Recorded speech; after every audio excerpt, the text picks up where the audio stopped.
fenomena alam di Pantai Lagun. Nah, inilah Julkiram sedang mengais ikan yang terdampar ke darat.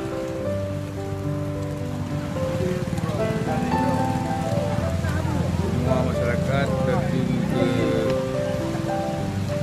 mendatangi pantai di Lagun karena secara tiba-tiba ikan yang kawanan ikan yang ada di laut terdampar ke darat dan masyarakat antusias mengambil ikan tersebut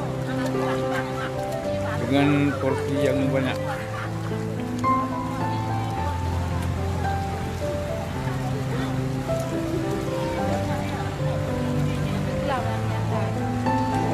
Gì vừa hả? Bạn đấu thêm. Đâu, điểm em đâu.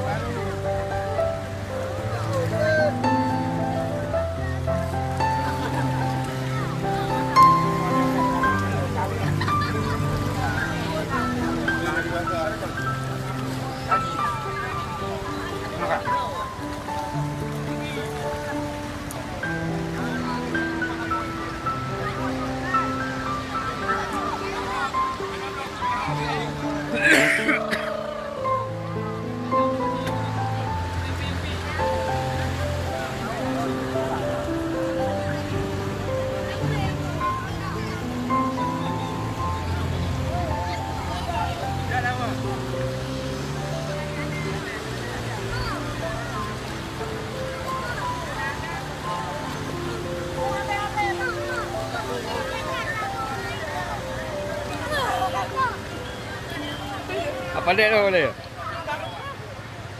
Ya, masyarakat lah. Dari tebing dekat Acau Ongkut. Dari pupa udara.